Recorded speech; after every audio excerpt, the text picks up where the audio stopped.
What's up, everybody? How are you? Welcome to this edition of Real Talk Chronicles. It's October. We haven't been around for a month and some change. Took a little vacation and then we had some stuff to do. But we are back stronger than ever. Glad to be with you. We're trying to work out certain things with Facebook, but it is what it is. And saying all that, Real Talk is on YouTube strong, though. So please tell a friend, share it, let them know we're here. Um, the first Monday of the month, we had Assemblyman Al Taylor. The second Monday of the month, we have Dr.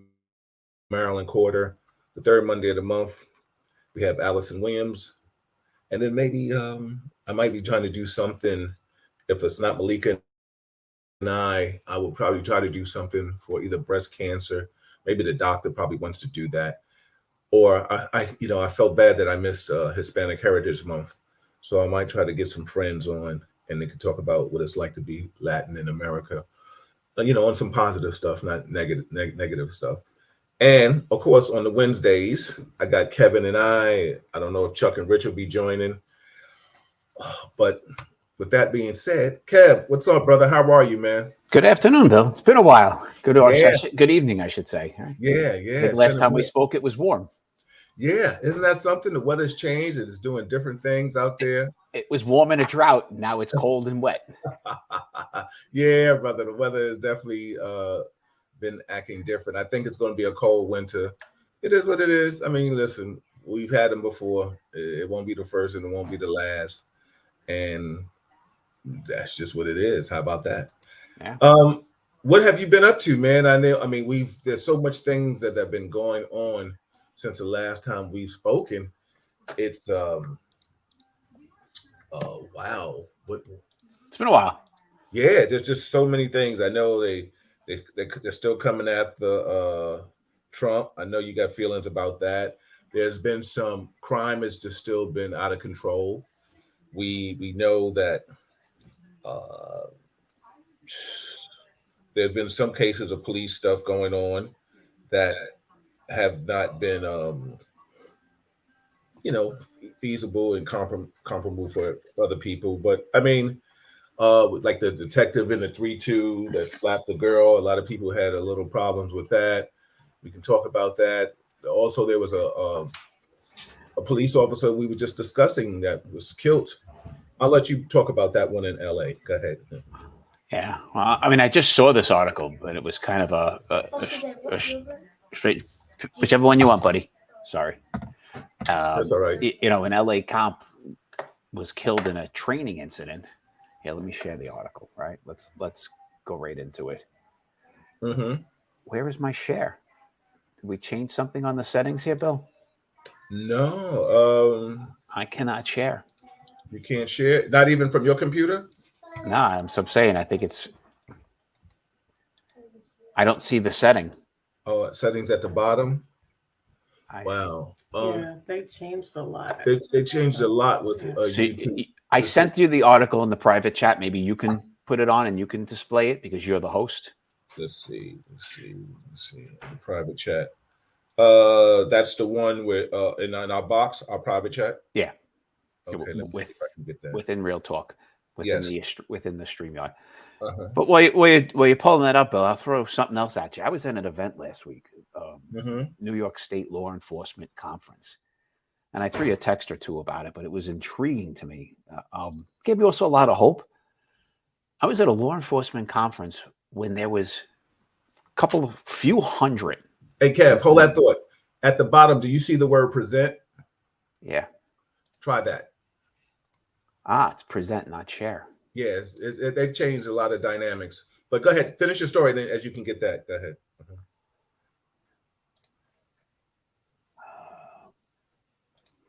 This is going to take a little more work. No, so you were saying, let's see how good you can. Yeah. So you were at a seminar, right, or training? You want me to multitask? That's almost impossible, Bill. Well, let me just while you do that, let me mention the sponsors.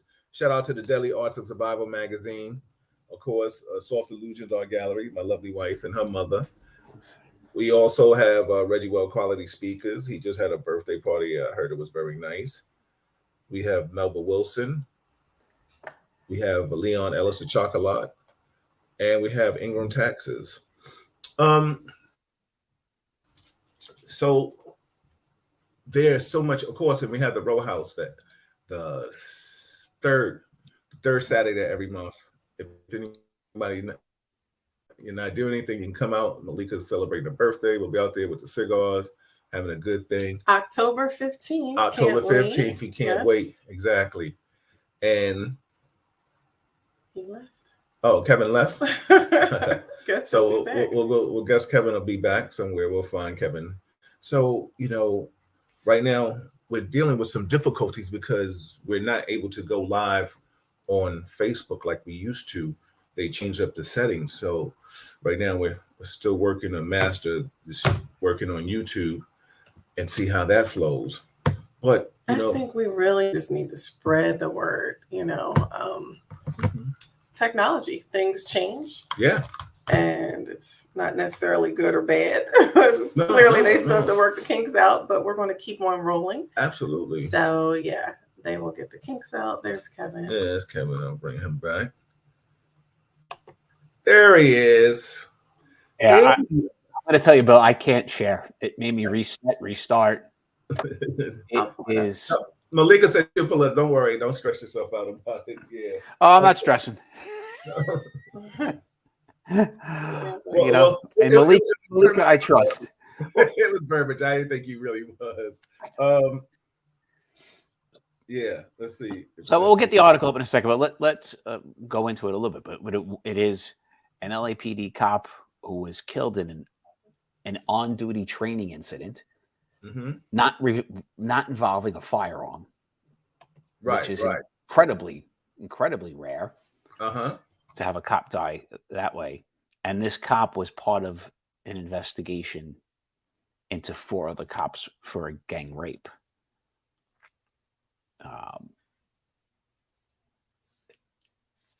It's a little bit intriguing. I'd like to read up a little bit more on it. His family's already suing the city and police department. And one of the person who's the target of the investigation was part of the training thing that killed him. I didn't see the article. You have to send it to me again. And I see we got our other host. We got Richard Williams in the building. What's up, Rich? How are you, man? What's good, man? Nothing. How you been, brother? Man, listen, I've been maintaining, man. That's it. I know. I get it. I mean, we definitely mentioned Rich had lost his mother, and we sent our condolences. And I know, times have been hard for everybody. Just it's been busy and changing and moving. So when you say you're maintaining, I totally understand that. But I miss you, brother, and I hope to see you real soon. So Rich, we just talking about stuff. Kev was talking about an incident that happened in LA about Kevin, tell Rich the story again. Can you reiterate the story? Sure. An LA cop was killed in a police training incident not involving a firearm. So, which is strange and rare, I'd say, to happen. But this cop was part of either the investigation or he was the witness of an investigation into 4 other cops being charged with or suspected of a gang rape. So that was a murder. And one of the cops that's suspected of the gang rape, that's part of the suspects, was at the training incident and involved. So Kev, let me ask you a question. That got killed. Yeah. He died in a grappling. Was a part of an investigation against other cops. Yeah. It says in the article it was a grappling training, and he died of severe from bleeding from the head, being struck so many times to the head. Wow, imagine that. But it's a news story at the moment. It doesn't mean all the facts are there, but it's quite an intriguing. So let me ask you a question, Kevin. Let's put your investigative cap on, and Rich, let's put your investigative cap on. Person puts, as Kevin and I know, and they always say, we always go back to the circle. Go ahead, Rich. Well, my investigative cap would tell me to investigate the officers that were a part of that training. Were they also a part of that investigation, or when that precinct that these cops came from? Richard, are you in how do you witness protection tonight? Are you in hiding? I hear a voice. It's a lot of. I see like a collar, I think, from a shirt. A lot of stuff going on out here, Kevin. Yeah, it's dangerous Kevin, out there. There's a lot of stuff going on out here. The city is dangerous. You're like an alley hiding behind a garbage can. What's going on? Yeah, man. Y'all not coming for me. You ain't showing your face, huh? Well, we're going to go to Bill's this weekend and practice a little grappling. Hey, Kev, you're not coming for me. So, it's so funny when we talk about, like, a lot of times people don't think that could happen.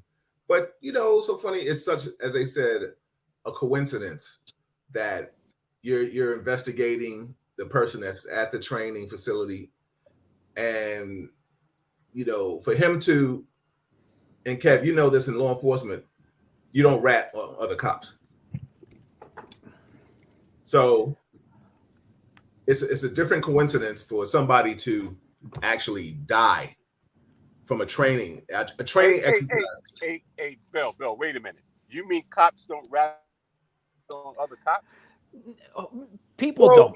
No, they're not. Well, it's taboo.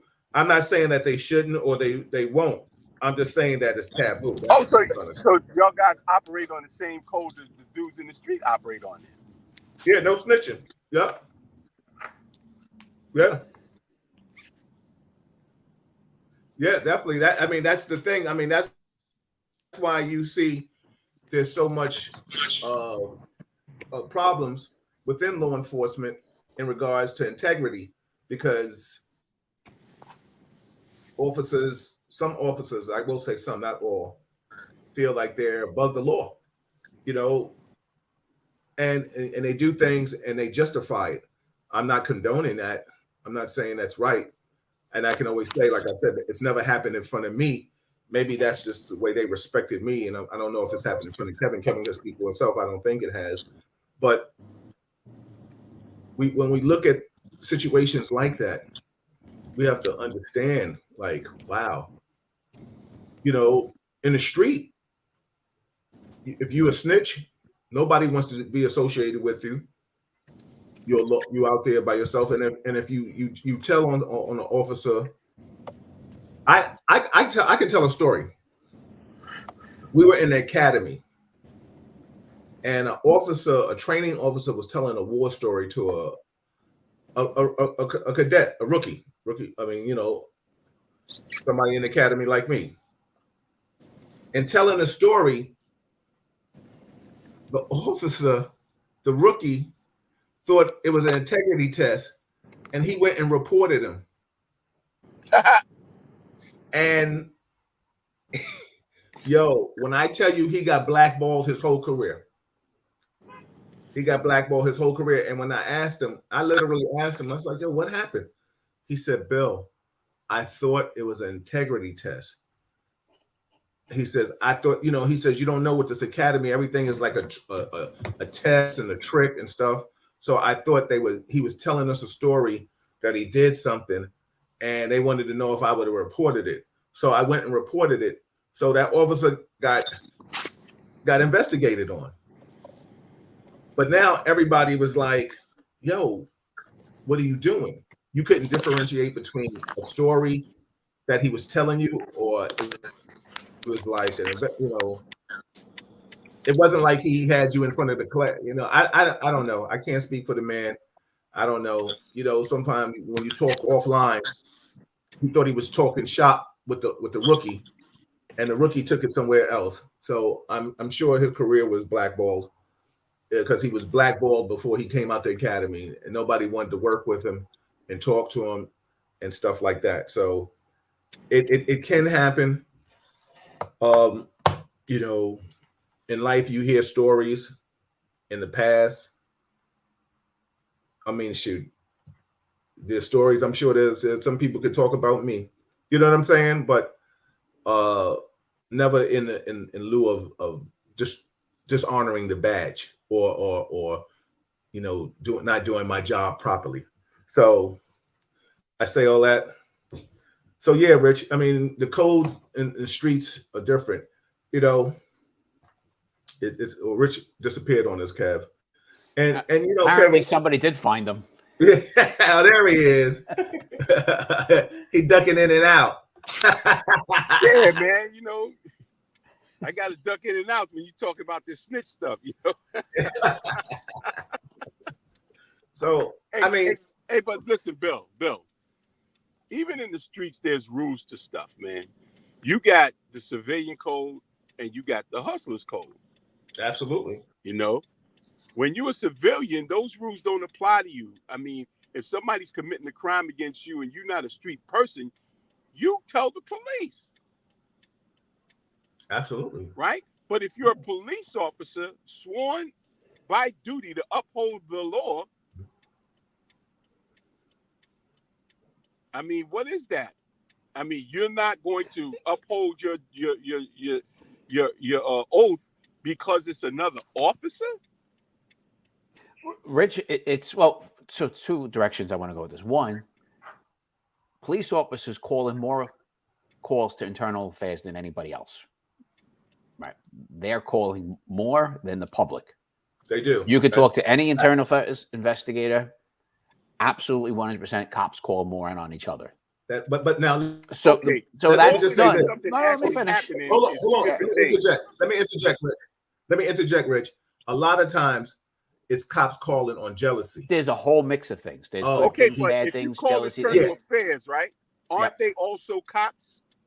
Yeah, but there's their integrity level of investigating. What job do you go to? What other job other than police department do you go to where you can't get policed by other than yourself? I mean, that's like you investigating yourself. No, it's not. But yes, Rich, I would agree with you. I would agree with you if this was 30 years ago. Those days are long. Those days are long gone. Rich, when that call comes in to internal affairs, you can make the face, right? Those bosses there. Okay, it is multiple levels. How long is long ago? Right. That's what I just said. 30 years ago. There are multiple layers there of people who then review that case. That case comes in from the chief on down. Everybody is reading and signing off on it. Everybody. You cannot hide it. They will not do it. I'm telling you, they will not. Will they go after a cop for minor things? No. Right? Like they used to do silly, stupid shit. But if it is a criminal investigation, they are going after those cops and they are going to investigate it. And on top of that, the prosecutor's offices all have their own wing. Manhattan DA's office has their own wing that does it as well. They don't work with anybody else in the office. They're their own team, their own investigators. So they're siloed from working with everyday cops that they've never met everyday cops.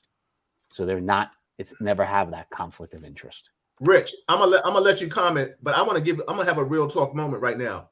Chuck was in inspections, right? And a call came over me. Now, Chuck is my man. He was a supervisor. He knew about it, but he didn't say anything to me. That's my man. He wasn't the one that had the case, but he was a supervisor when they had to come and show him. Kevin will tell you about that. You may have to look over the paperwork or stuff like that. But he heard about the case, and he was like, only thing he told the investigators is like, really do your due diligence. If Chuck was here, he would say it. He would tell you the story. He told the investigator to kind of really do your due diligence. That doesn't sound like Bill. You know what I'm saying? But he did not tell me. I had saw him in the process of the investigation, shook hands. What's up? How you doing? Everything is documented, videoed. You are going to lose your job in internal affairs to turn a blind eye. You are going to lose your job. There's no ends, ifs, or buts about it. This is not 30 years ago where you could have hid something and kind of said, or also 30 years ago where they intentionally were like, well, if we do nothing, we don't have corruption. Okay, Kev, did you hear what you just said? Yeah. I just said it. As a consequence for that action, you're going to lose your job. You didn't say your ass is going to jail. Well, that's not what you said. Well, you said you're going to lose your job. Okay. So if the consequence is lose my job or get over in this crime I'm doing. No. Wrong, Rich. The investigator, the internal affairs investigator, is going to lose their job, not the person who commits the crime. Yeah, but I'm talking so you want me to, with a complete stranger, I work in internal affairs, for a complete stranger, I'm going to throw my career. It's not happening. It is not happening. And it's not just me. So I'm the frontline sergeant doing the investigation because detectives don't, sergeants do it. The lieutenant knows about it, the captain, the deputy inspector, the chief of internal affairs, and depending upon the type of thing, the police commissioner, and if it's an allegation of a crime, a prosecutor's office also has to look at it at the same time. So I have to pull one over on all of them as the frontline investigator. No, but Kev, to ditch this case. See, but that's not what I'm talking about. I'm talking about me, you, and Bill, and me, you, Bill, and Chuck in a car. We riding down the street. We see a drug dealer. Or we make a bust in an apartment or something. Okay. And we confiscate the money and let him go. That's a crime. 100%. Okay. Mm-hmm. So you're telling me stuff like that don't still go on? I'm telling you, there's 100% that still happens here and there. But right? There's one of the cops that's in that car that's not really with it. He's not going to snitch. How do you know? You know, you have never worked inside of a precinct. You have never been involved in anything or worked in internal affairs, but you know. Yeah, but I played one on television. And you do have. I wish you were home. Hey, yo, you sound like a Geico commercial right there. But I slept at a Holiday Inn Express last night. That's what it was. Hey, you can Google it. I played a cop in 2 rap videos. Oh Lord! Where's your little police car? You gotta get home. I'm in my real car right now. Yo, well, listen. You know what's so funny? Dealing with that scenario, Rich.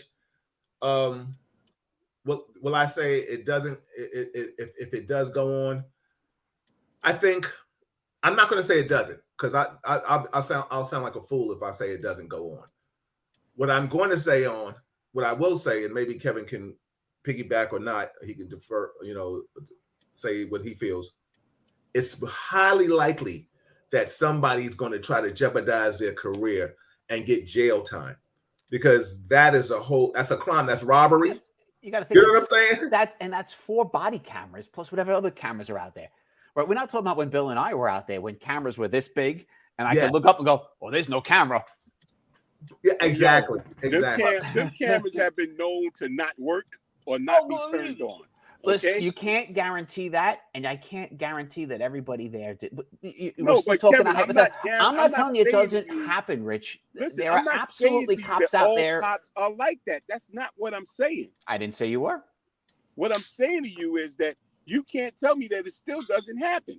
It doesn't happen on the same level. No. Yeah, that's it. But if the one cop in that group or somebody in the street makes the allegation, that is going to get investigated. Yeah, but it got to get to an allegation first. Yes, it does. 100%. Right? We can't investigate what we don't know. Yeah, right? The thing like that's out here in the street, that pressure of that person possibly getting away with it or know somebody at a higher level that they cool with that's going to say, yo, let that go. Yeah. Those days are gone, dude. They're just. Is it going to happen? Yeah, Rich. I don't think we're never going to have perfect. Because I'm going to tell you something, and this was last year. I was down here on 8th Avenue, had my suit and tie on, just came from one of these precinct meetings, right? Mm-hmm. So I'm going down here, and some guys are like, yo, check out how them cops is going crazy on them. Is that like your confirmation suit you still have? Yeah. So they're going crazy. These 5 guys, they're on an SUV. All of the cops are white, but what was more important than that is that they get out of the car. They got on Timberland boots, hoodies on, shorts on, and it's in the wintertime. They got shorts on, wearing Timberland boots with sweat socks and a hoodie and a baseball cap. Got their guns out on their waist, showing no badge, Okay. right? No ID showing, but jumped out on this double park BMW, made all the people in the car get out. They're searching the car. I'm just observing. I'm standing against the wall. The car that they pulled over is double parked and they're triple parked, right? Okay. So they're stopping traffic and all kinds of shit, going through these people's cars. I'm just standing there observing. One of the cops points out that I'm observing because I'm looking like to see when they go in the car what's going on, if somebody is planting something or, they doing it right. Because it raised a flag to me that I don't see no badge. So one of the guys points him out to me, and I'm talking last year. One of the guys points me out to him, and he comes over and he says, "What are you doing here?" He said, "Get out of here. We got something going on here." He said, "We on the job here." I said, "Well, I'm on the job too." He said, "Oh, you on the job?" I said, "I'm working. I work for the state assembly's office. I got an ID and a card. You want to see it?" He says, "Let me see it." So I gave it to him. I gave my card. He said, "Well, you should know that there's guns in this neighborhood." I said, "I'm not your problem. I'm just here observing. That's all I'm doing." So he walks over to the 4 people he's searching and says to them, "If you don't tell him to get out of here, it's going to be worse for y'all." Okay. So they like, yo, old school, yo, go ahead, man, yo, we good. I said, "I don't even know you. For all I know, you got kilos in the car. You might have guns in the car. I don't know what you got in the car. I know you're not from around here, and neither are these guys." I said, "So I'm going to stand here to make sure everything is what it's supposed to be." So now I asked the guy that was asking me questions. I said, "Well, what precinct are you from?" "We're not from a precinct." I said, "Well, where's your badge? We don't wear badges." This is how he's talking to me. I said, "Oh, okay." So he gets in his car and says, "Yeah, I know who you are," showing me my card. I take my phone out, take a picture of the truck. I called the 32nd Precinct commander at the time, was Greeny. I said, "Joe Greeny, you got some wolves out here or something?" I told him the whole scenario. He said, "Nah, those not my guys." So this is recently then. This is I'm talking last year. That's what I said. Yeah, this is recently. Yeah. Yeah. Okay, but what does that have to do with we were talking about? So I'm they weren't the most professional. But listen to me, brother. That kind of behavior right there suggests to me, I don't know what it suggests to you. You seem to think it's normal. Like so what? How you got cops jumping out, not displaying no badges, and acting like that to common citizens and to an elected official? They didn't give a fuck. Okay. So that tells me that kind of behavior still exists in the department.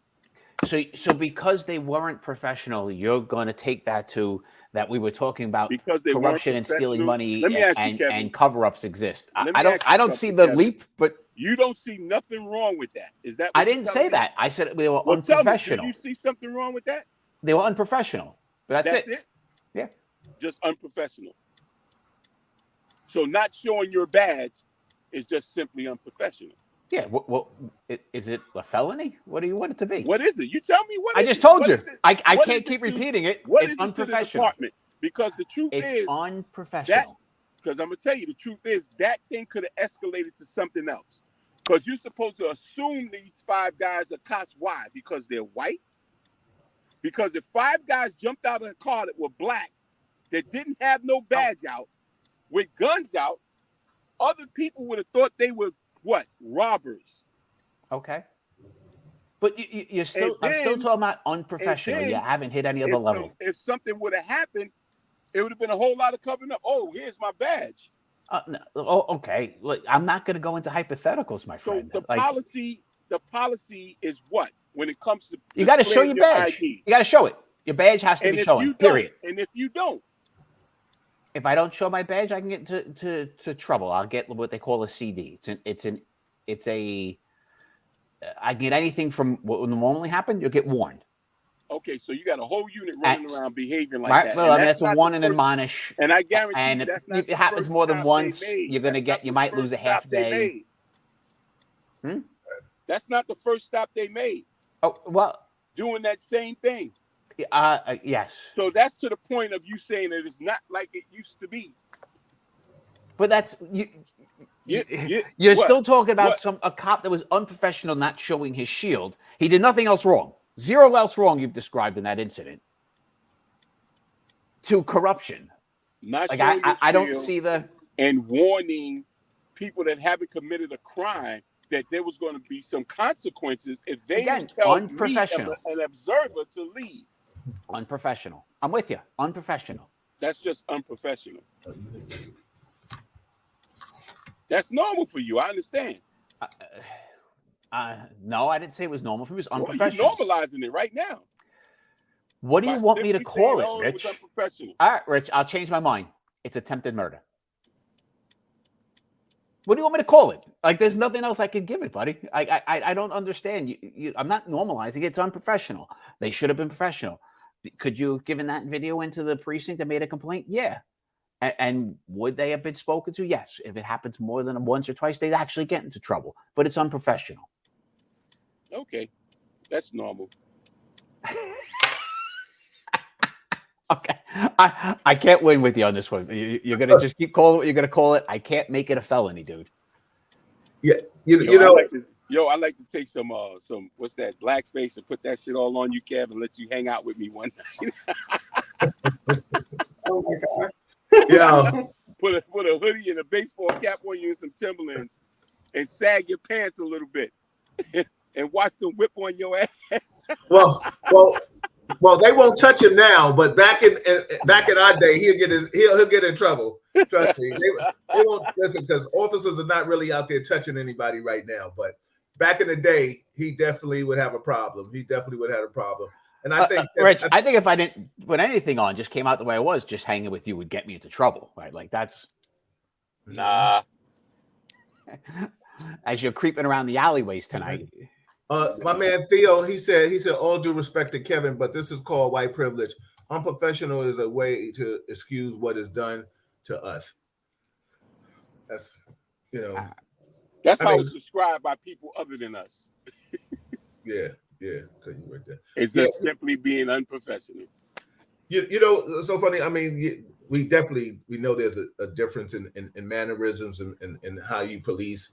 Like, I'll just give you an example. Like I always say this all the time when I'm in these police groups and I look at what they say. Malika has asked me not to, and then of course I don't waste my time anymore doing that because it's like everybody is against you. Like they hate Aaron Judge because he wore a Black Lives Matter shirt. So I saw in a group that they were just like, yo, like I hope the ghost of Babe, Roger Maris kicks his ass and all kind of shit just because he wore a Black Lives Matter shirt. They don't care that the fact that Aaron Judge is half black. They don't care about that. So, and they don't care if he even if he isn't half black.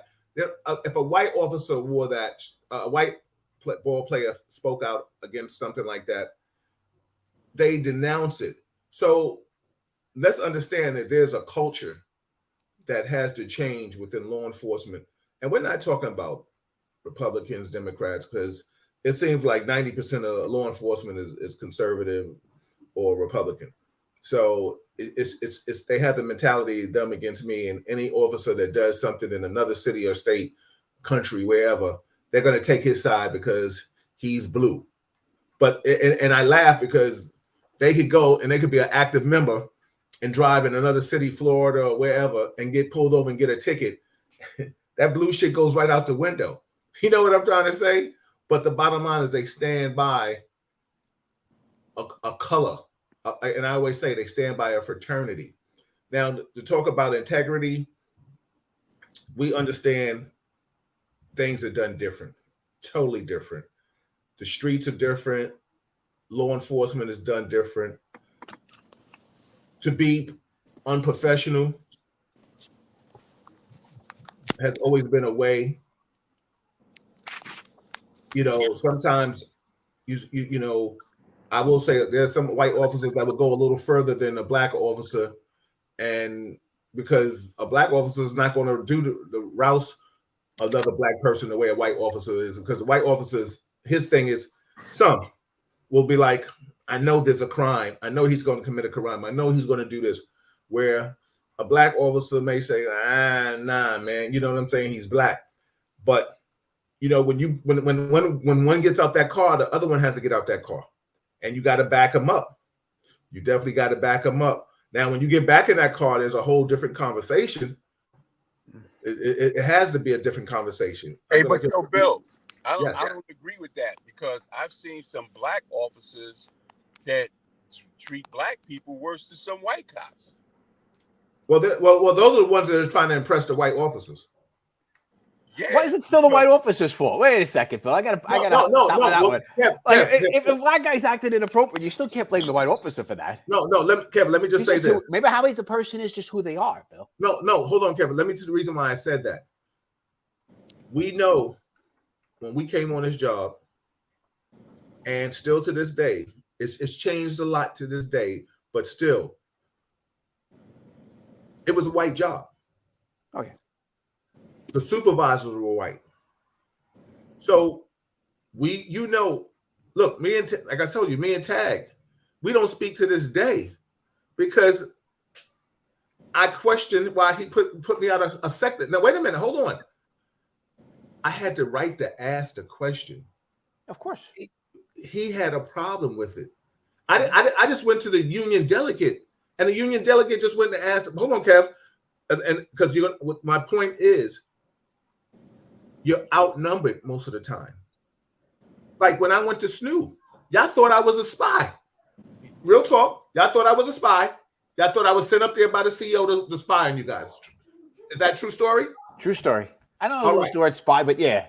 But y'all thought I was sent up there to watch you, right? I had to prove myself. And when I say prove myself, my work ethic. And when I'm saying, climbing roofs with you, jumping around, fighting in the street, whatever we did. So y'all understood to be like, yo, he's just here. The CEO put him here because he's black, and she wanted a black officer in the unit. Do you remember how that? So, and I'll tell you, I was sitting in the office that day, right? She walked in there and she looked at us, and this is her quote: "You were too lily white. This is going to change." And then you were assigned there the next day. And we were like, well, like it was kind of like, ow. I mean, I heard it, like, and I look back now. She's completely right. And you should have been there, and we never should have been an all-white team. Never. Well, how did you feel at the time? At the time, I didn't feel anything was wrong with being what we were. We had some Hispanic in there too, but no. We were. Was I upset that she?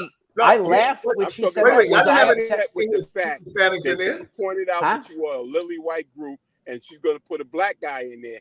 How did you feel about the fact they just dropped the black guy in the milk? I felt, there were more. I felt it was wrong. There were more senior guys to build. I'm not gonna.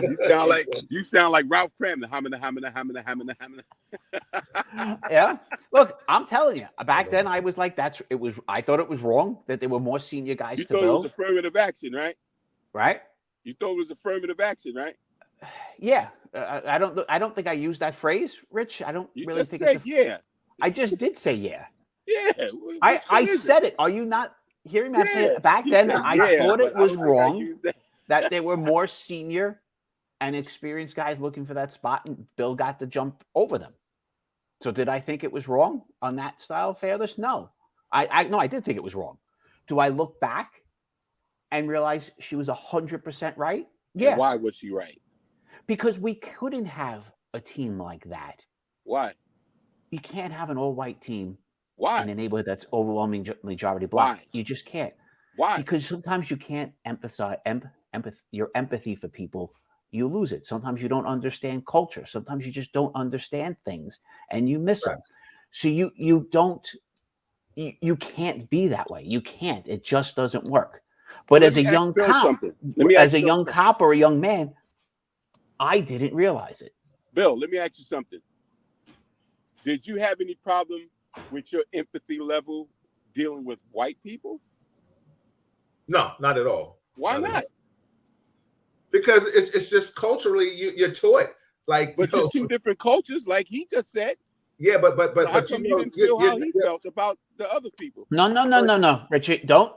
I didn't say I didn't. Right? What did you just say, Kevin? I had no problem with having empathy for any person in this planet. Wait a minute. What did you just say, though? I said, but you said that's how you felt. Looking back on how I felt like what you felt, and it was wrong. Now you feel different. You asked me why it can't be a whole white team, and I said empathy was one of them. It didn't mean his empathy was mine. There's a whole white team. Doesn't mean mine. And I did say cultural. Reason why. It's right. All right. If it Bill, misspoke, Rich, or if you misunderstood, I will clarify for you. I said that as the team, not myself. Did I have empathy for people? Rich, I've always had empathy for people. And I think Bill can attest to that. Like, I've never had an issue that direction. But culturally, are we different? Do we have different things and things growing? Yeah, you shouldn't have a complete team of what we were with strangers as the whole SNU team. We shouldn't have been. And the conditions team was all white too. I mean, you know what I'm saying? But the bottom line is, and see, this is why I was trying to say to Kevin, Rich, when you're working in these units, nepotism takes over. The supervisor's white. He wants white officers in there. Because the bottom line is, Kevin only had 6 months more than me. So how could he say, and this is what you just said, how could he say? I had 6 months more than you, but a ton more arrests than you, a ton more activity. But you were in an active unit. I was on patrol. And I was on patrol before that and got into active unit because of activity. But what I'm trying to say is that you're 6 months ahead of me. So you got a 6 month start ahead of me. The only way that I'm gonna catch up to you by arrest is, the bottom line is, and that way Rich goes to the point about having empathy. There might be people that you locked up that you didn't have that for. I might have not said, oh, I'm not locking him up. Because I think you came out of conditions first, right? Yeah. So look at it. You work in all high arrest units where arrests were measure of the job by our activity. Yep. So the bottom line is, you're going to have more arrests than me. I would have never caught up to you, no matter what unit I came in, because you have 6 more. And that was part of what back then, what I thought was the natural progression was to go into conditions, SNU, crime, right? That was kind of where you got to skip conditions. But the thing is, I still did my patrol, right? Mm-hmm. And I made my arrest on patrol. Now, with that being said, to be put in the SNU, because unless I was going to be like a Howard arresting everybody that moved, you know what I'm saying? I'm not saying that they were bad arrests. I'm just saying he just arrested everybody. Yeah. You know how so I mean, Howard didn't apply for SNU. Only people apply for SNU later on is when SNU kind of opened up and they heard I was going in, and then people were talking about it. Because even Val and I talked about it later. He was like, I didn't think you were worthy of it. Well, that's the unit that you went in with Kevin? Yes, that's how Kevin and I became friends. Yeah, because we worked together in SNU. But let me ask you something about that. Sure. That unit, all of those guys that were in that unit came in there together? No. So they came in, piece by piece? Yeah, like I don't even know how Kevin got in the SNU. You know what I'm saying? And I'm not being disrespectful. But hold on, Rich. I'm not being disrespectful. But the bottom line is, like I said, he only has 6 months more than me. But the bottom line is, he was in conditions. So the bottom line is, we're talking 3 to 4 years on a job. We're not talking 10 years on a job. So we're talking 3 to 4 years. So the bottom line is, I don't know when Kevin went into conditions, but the bottom line is, we're talking 94, 95, right? So, yeah. Okay, I'm in academy 6 months. He's on patrol. He's an active officer. Next thing you know, when I get there, I'm on patrol. Next thing you know, I see Kevin in conditions. Okay, like he's in conditions. Boom. All right. Next thing you know, Kevin's in SNU, because a lot of these things were done in house Nobody knows. All of a sudden, he's just in another unit, and he's working. I see him with another group of people. So then, next thing you know, you're like, "Oh, I'm in SNU." You're in SNU. Well, that's why I was like, asking, okay. how do you get in? How you get in? I applied. Spot opened. How did you get in? How did you get in, Bill? The CEO asked me about putting me on the track to be an investigator, learning about narcotics and stuff like that. And she recommended. Yes. She made him an offer he couldn't refuse. Yeah. No, they recognize your talent. Yeah, I was told I was going to SNU. Yeah, I was told I was going to SNU. And I didn't want to go to SNU. I didn't want to, because I didn't think they liked me and I didn't like them. I thought I was gonna have to bust one of their ass, and then I really did. I really did. Nobody wanted to work with me. I remember. I mean, now, truth be told, we're all friends. You know what I'm saying? Like, I think Sparky was an excellent sergeant. He'll cause you to lose your job. You know what I'm saying? Yeah. But I think, listen, if the shit hits the fan, do I want him to come through the door and save my black ass? Absolutely. Sparky is that dude. I had a great relationship with Steve and D Bart. It was you and who else? And myself. And I think that was it at the time. Jerry Breen. And Breen. Yeah. Rest in peace, Jerry Breen. So I say all Jeremiah. that. Yeah, Jeremiah. My Jeremiah shirt right now. Did y'all go into any white neighborhoods? Hell no. You couldn't do that with SNU. You only worked in the confines of the 2-8. You know? Yeah. Rich, but I'll tell you this, and you can go look at my arrest history. I arrested a fair amount of white guys. Yeah, what myself and my old fair, Kevin. Well, considering none of them lived there, you know, my old partner and I, Eddie, that was. What do you call fair, Kevin?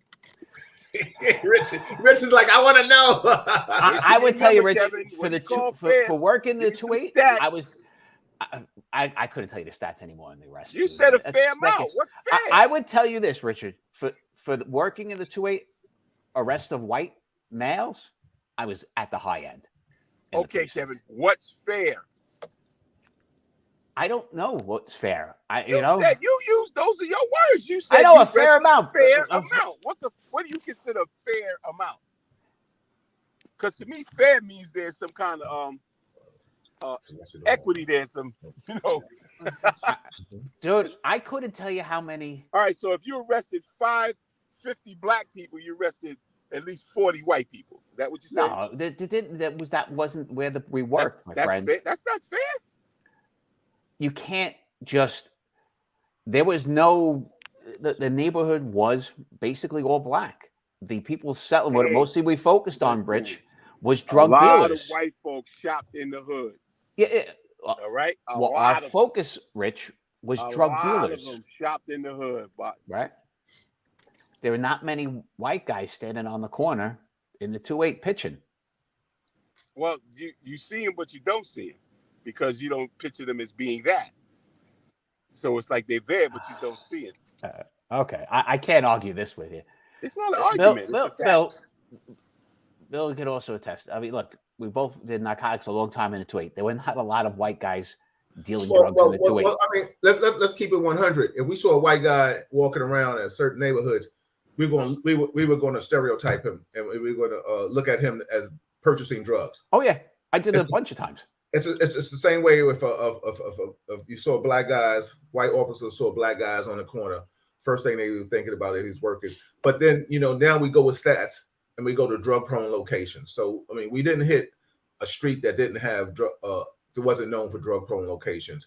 So we did 112s, the 115s, the St. Nicholas's of this and the 1-2s this and stuff like that. But when I just got a question, Theo said, "Yeah, you were proud of being on it." Well, the one thing I can say, Theo, is that once I got over the I don't want to be here, and once they ended up knowing that I wasn't there, like I guess they eventually came around to like me.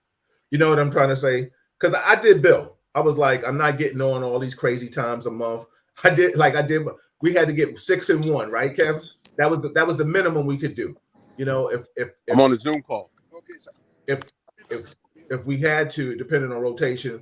But Spocky, he, as good as he was a bloodhound for money. So we were going out. We were going out, whether you like it or not. He was going out. Yeah. And down days did not exist, Bill. No, there wasn't. Like the only down day we had was Tuesday because we all had RDO. Tuesday wasn't that. No, Monday, Tuesday was a must. Yeah, Wednesday was a down day. Maybe, and then we was back up Thursday and Friday, and then maybe we was down Saturday. So I say all that to say, and going back to my initial comment about being in these units and how the masses were more white officers and white supervisors. So you kind of had to and I'm not going to use this word, go along, get along, but you had to kind of, if you weren't like I got kind of brothered in with a lot of people because Eddie Warren was my childhood friend. So he spoke up for me. So that's why Hammer liked me. And then that's how maybe the good terminology words was like, yo, no, he's good. He's a good guy. I vouch for him. I was vouched for, but when I said, like I said, going to SNU, it groomed me for making arrests. It groomed me for like you guys were workers. You was workers. You guys didn't know how to fucking stop. You know what I'm saying? And you would lock up anybody. you really did. You locked up anybody. I mean, I'm just saying, Kev. But think about this.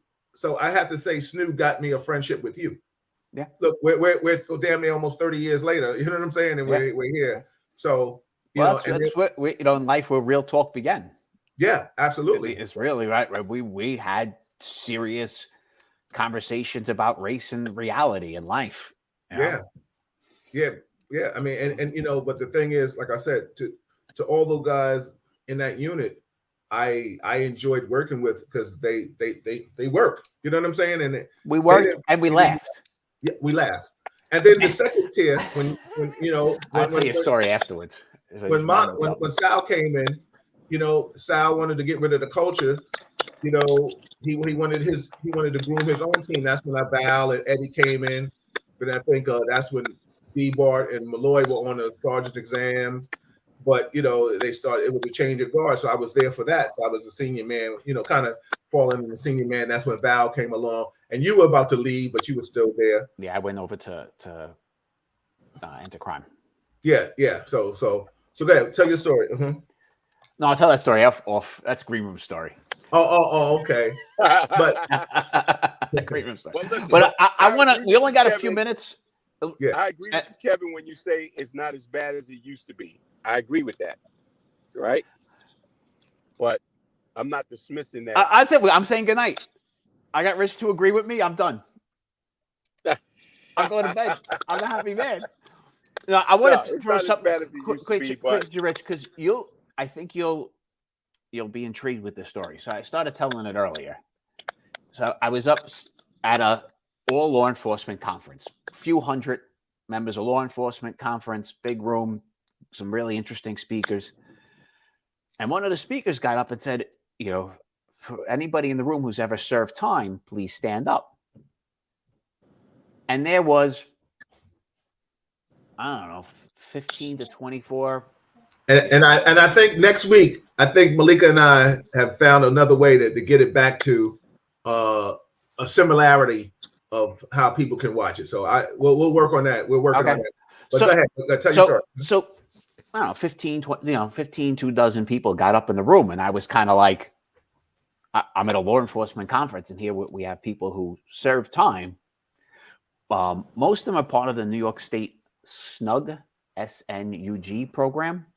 I think it's worth looking into. And what they are is people who have turned their lives around, who are now working with law enforcement to improve the relationships in both directions, to improve how law enforcement does it, but also to get, they're physically going out in the street trying to get kids to get away from their gangbanging ways.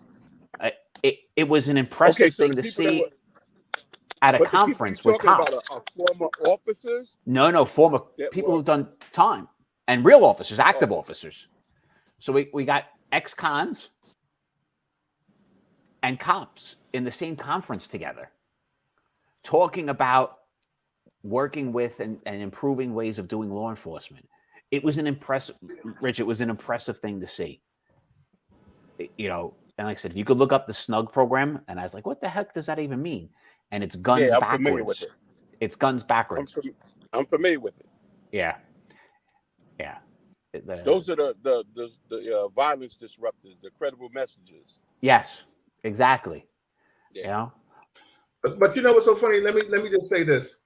I think it's noble that former incarcerated people will come together now to help because they see the street. Like when you talk to street dudes, I don't know if Rich has done it recently, or Kevin, I don't know if you have, but even when I talk to street dudes, their whole thing is like,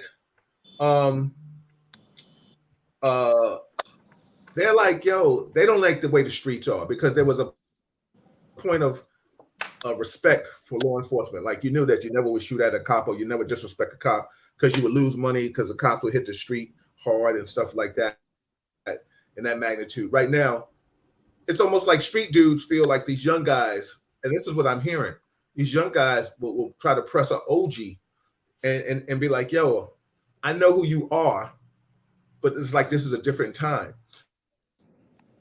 And it is. So it's like the new don't like, yeah. So I say all that. Oh, wow, what's going on? Somebody passed away. Hold on for a second, everybody. Hold on. You two guys, you two talk for a second.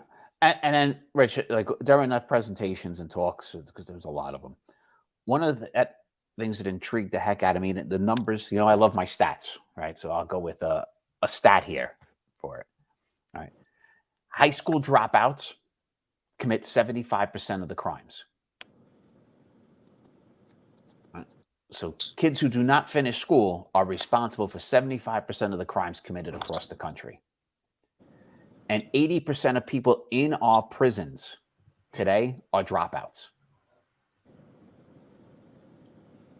Which you know, clearly tells us education, education, education, and education. Well, and if we're not putting our money, be honest with you, Kevin, I went to college, right, in Texas with a bunch of white guys that never spent a minute in class, and their parents gave so much money to the school they gave them their degrees. They didn't do shit to get them. And I'm saying that to say this: justice is for people that can afford to pay for it. You got people that are convicted because they simply can't afford to get out of it. You got so many people that fall into that same category but come from a different background, right? And they get away with everything. I completely agree, Rich. People with money do get away with stuff and tons of stuff. But it doesn't mean the person without money was innocent stats are either. kind of deceiving in the sense that, you know, when you're poor, you can't get away with shit. When you're rich, you can get away with whatever the fuck you want to get away with. You can get away with having a bogus degree, a bogus high school diploma. You can get away with all of that shit. Selling drugs in your neighborhood, you know, calling cocaine and crack when it's the same shit, you know. Passing a law that says this is different than that because a certain persuasion of people use this instead of that. And then if they did use it and got caught with it, they would just classify it as it being what it is, the same shit. So all I'm saying to you is those stats are deceiving. Well, I think that like when I was telling Kevin, and I'll let y'all close out after I finish saying this thing. When we was talking, Kevin was like, why do you blame the white officers for certain things? Because the bottom line is a lot of people on this job, and especially Caucasian dominated positions, people of color or Latin people, they try to get along, to go along. They want to be liked. They want to be the buddy because they want the person to like them because their career will be easier. It's the one thing. Oh, you know, I came on this job, Bill. I left Billy. You know what I'm saying? It's like, yo, it's a familiarity. It's a comfortability. But the thing is, I was respected because of my hands. Like, you guys got to like me. So then it was like, okay, he's part of the team. So If you guys didn't like me, my life could have been hell up there. You know that, Kevin. Oh, if yeah, you guys didn't 100%. like me, it would have been hell. But because you liked me, I mean, if that was Rich who came up there, it would have been a different story. Yeah, I'd have fucked all you Peckerwoods up.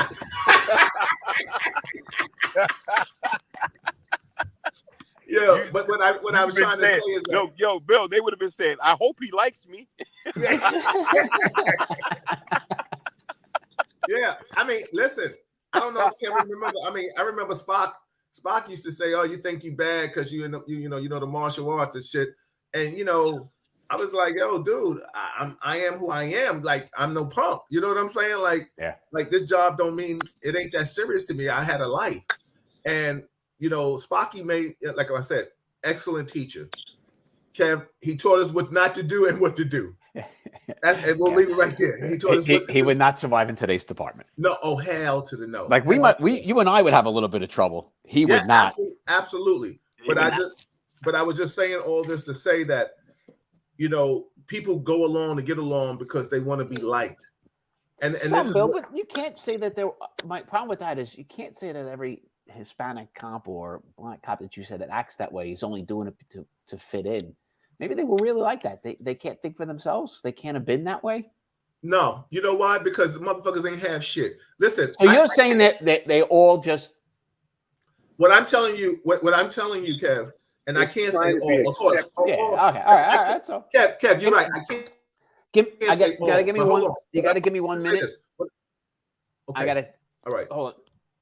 Yeah, and then we'll close out. Bill, but what I'm going to say, Rich, yes. There's a documentary called The History of New York, and it's done by a guy named Ken Burns. He's a guy that's famous for doing documentaries. He does a lot of he did Unforgivable Blackness about Jack Johnson. He did the history of the Civil War and all that. Yeah. And he's on point with all of his shit, right? Mm-hmm. And there's a documentary called The History of New York. And in that documentary, it just chronicles everything that happened around the world from a New York perspective. So whatever happened somewhere else, they talk about how it affected people in New York, right? And there's a part of it in the documentary when it gets up to 1863, when New York City was the place that they imposed the first draft during the Civil War, right? And during the Civil War, the first draft... I missed part of this. Have we gone back to Rich's childhood? No, I'm talking about... He said Civil War. I hate that. I'm talking about the documentary called The History of New York. And in that documentary, it really explains the origin of the New York City Police Department and Fire Department and unions and gangs, right? And how the relationship between the NYPD, Fire Department, unions, gangs, how that was related to the Civil War and slavery, right? And if you watch that documentary, to tell you that during that era, the first draft that was imposed in the United States was done in New York, and the list had nothing on it but Irish people. Well, let me just interject real quick, Richard. Everybody knows all these jobs back in the day, these civil servant jobs, were predominantly Irish and Italians. Everybody knows but the documentary explains how it came like that, because the Irish were considered lower than black people in New York. They didn't have no jobs. Black people were the higher class than the Irish. They even had depictions and posters of them calling them the Black Irish with big lips, big nose, look a lot like Kevin, But they were treated like dirt, right? And they didn't like it. And the Irish couldn't get a job nowhere. So they had the underworld. They were the first underworld.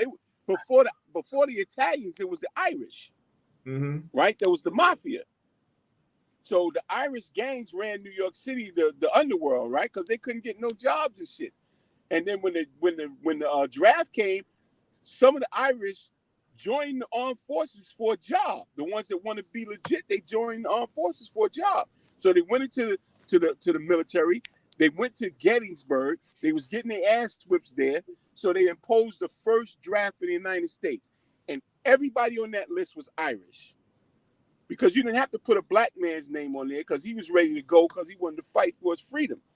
But the Irish looked at it as it being a slap in the face. Why am I going to go and fight for these Negroes when I can't even get a job they got? You treating us worse than them. We can't get nothing. I'm not doing it. And for a year's wage, any white man can pay for his people not to go to the war. So if you paid $300, which was considered a year's wage, you was X from the draft. So it was nothing on there but Irish people. And they took offense to that shit. And they went through New York City the day of the draft, got drunk that night, and went through New York City and rioted for 7 days. They burnt this shit down. They tried to kill every black person they could find. They even went down to Wall Street to try to get some other white folks, but they had machine guns down there. And they quickly backed up off of them. Mm-hmm. But to my I'm point, glad you were okay. What happened was they sent the Irish military that was at Gettysburg to come back to New York City to stop the riot and stop the fires. And from that, they developed the first New York City police department, New York City fire department, and the unions that rebuilt the city were Irish. They let the Irish rebuild the city. And from that point on, if you go back in time, every police commissioner up until recently was Irish. Every fire chief was Irish. The unions was ran by the Irish. And that's the history. You hit us with some history. And that's the relationship that black folks have with the police department. Yeah. And that doesn't just go away. It's definitely historical. I mean, and it's a culture that's hard to change because the bottom line is that, the mindset is what it is, because the bottom line is the people that still have a lot. Well, I can't say now because you have a lot of people of color in office. I don't know what their thought process is. I know a lot of times when I see a lot of Latin officers, a lot of, not all, Latin officers, and they forget that they're people of color and they want to talk. Because let me tell you something. I've been out, and Kev, I'm not saying you know this for a fact, but I'm saying we've been out and I hear a Latin officer, a white officer say to a Latin officer, yo, hook me up with one of a Latin girl. Some motherfuckers be like, sure, no problem. And I'm like, oh, he's just telling you he just wants to smash your culture and you're cool with that. Like, ain't no white officer could ever tell me, yo, I just want hook me up with a black girl. That's not happening, because I would have been like, hook me up with a white girl. You know what I'm saying? Because the shit gets different. I mean, listen, we had our bars, Coogans, Rags, and all that shit.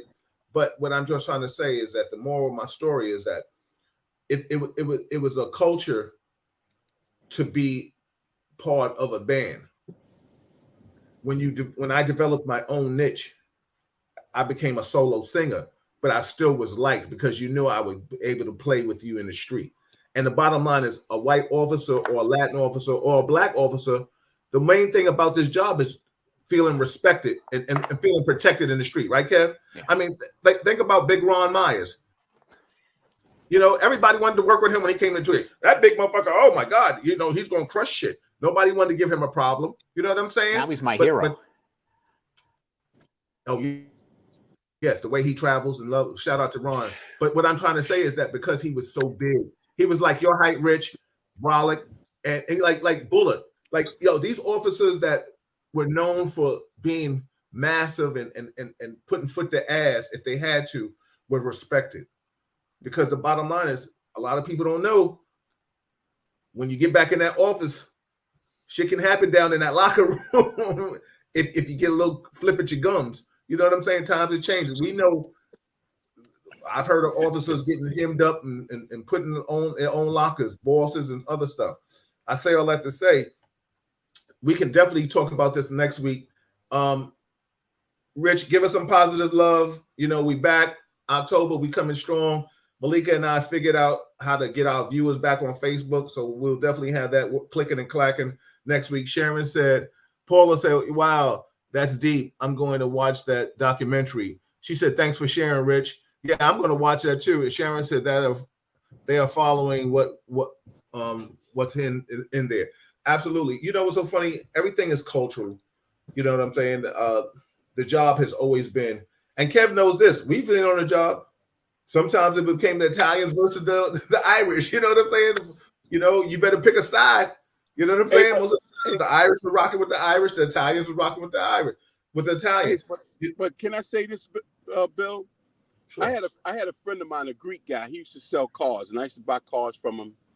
And we always crack jokes. Sometimes, you know, these racial jokes, you know, about the Greeks and stuff like that, and the blacks. And he made a joke one time about black people getting lynched in the South. And I said to him, I said, I don't know what the fuck you laughing at. Because he had that olive skin and the curly hair. I said, motherfucker, if you went down there, them fucking Ku Klux Klan motherfuckers, they don't recognize you as being no white man. They would have lynched you too. And you know what he said? He said, no, they wouldn't have. I said, why wouldn't they? He said, because the difference between black people and us is that we would go back down there and lynch those motherfuckers. He said, I don't know what's up with y'all where these people could do this kind of shit to y'all and you could get talked out of retaliating. That's a deep point. That's a deep point. This is what he said to me. He said, you will never convince somebody to stop putting their foot in your neck unless you're willing to do something about it. I respect that, because let me tell you something, and I'm gonna let Kevin and you close out. But there's a joke, like you'll hear any modern day comedian from the 90s, they always say, I wouldn't have been in slavery. Nah, because I'm like, I ain't taking that shit. You know what I'm saying? But listen, we have to understand, sometimes violence begets violence. You know what I'm saying? That's why I always say, where you act up is where you get it. You know? Yeah, but that's how the Irish were able to get what they got, because they were willing to kill some shit up and make it known that we're united enough that we're going to fight this fucking shit you're doing to us.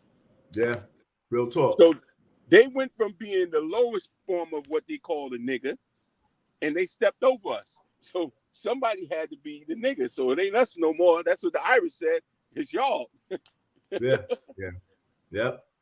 Rich, give us some love. Kev, give us some love, and we'll see y'all definitely next week. I love the fact that we back talking about this, you know, having a conversation, you know, in a safe zone where Kevin can't arrest me and lock my black ass up and tell him what's speaking my mind. Yeah, exactly. So that's hilarious. It is what it is, and we woke up every day with the 2 C's, a chance and a choice. Absolutely. And as long as we got that, we all right. Absolutely. Kev. I agree, my friend. You know, we can agree to disagree at times, but we're always talking and we're laughing. And that's what counts in life, right? We're not all, you know, replicas of each other, and we never ever will be. No. But you could still be friends. Yeah, I mean, Kev, you always say that, and I piggyback, and I always thank you for you could tell a story next week about how we had a conversation in the car that catapulted our friendship, you know, from a working relationship to a friendship, because the bottom line is you were willing to listen, you were willing to have a conversation. And I think that's what it is all about in life. Somebody just willing to have a conversation. And I think that is a problem right now. People still don't want to have the conversation for reasons. They got to look in their own mirror. You know what I'm saying? Like Michael said, you got to start with the man in the mirror or the woman in the mirror. But the bottom line is you have to be able to honestly have a dialogue and talk. Without communication. Like you said, you were just at a seminar, you know, incarcerated people with law enforcement, you know. But see, the bad thing about that is the good thing about that is those ones that were incarcerated are not committing crimes anymore, and those police officers are not arresting those. So, but think about that. I don't want to cut you, but I do. 20 years ago, I think cops would have walked out of that. Yeah, absolutely. I think 20 years ago, cops would have just said, I ain't participating in this. Yeah. They would have just met him outside and hit him with a package and say, yo, get that money later. One or the other. But I watched specifically to look at cops' reactions, right? Like I looked around the room to look at people. I was waiting to see the whispering and I didn't see it. Now, it doesn't mean they weren't. It doesn't mean, you know, afterwards they weren't like, this is bull. But these guys, and it was men, were being accepted, and some of them, what's it, Schenectady, the guy works hand in hand with the police chief. They spoke together. Yeah. Yeah, and they're getting budgets now. They're getting millions of dollars. Yes, they are. Well, let me just answer this question before we get out of here. That'll change your life. A couple of $1 million will change your life. Let me just answer this question. Paula, the 2A precinct is tagged as one of the worst precincts according to the community residents. It's only good as the officers in it. I don't know what's happening. My man took over as the CEO, so I'm sure he's going to make a lot of changes. Hey, Bill, she hasn't been in the Bronx. The Bronx is like back in the day. Yeah. Everything. Just everybody, please be careful. Listen, we come back, subscribe to it, right, baby? That's what we got to tell them. Subscribe to it, do their thing. Subscribe to YouTube. Subscribe to YouTube. Baby. Hey, that's Tony back there? Yeah, that's Tony. Hey, Rich. What's up, Tony? You hiding and shit. Yeah. She was back there handling all the technical support team. She was running the technical. I forgot to tell you, man. I would appreciate y'all fronting on the wedding with us. No, we wasn't fronting on the wedding. Oh, please. Listen, we got it. There was 2 accidents on the highway, and more than 2. There was more than 2 accidents on the highway, and we had to end up going to one of those rest stops. Listen, Rich, we was on the highway for about 5 hours, brother. Trust me.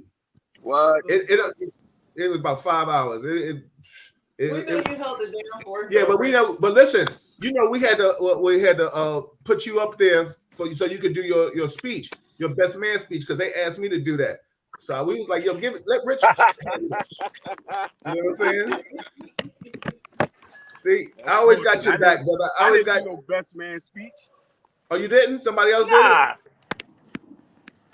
It was more like a best man roast. Right? But that's for the green room. Well, listen, everybody, thank you all that chimed in. We see the people watching on YouTube. Listen, we're gonna try to make sure we can share it again and do it bigger and better.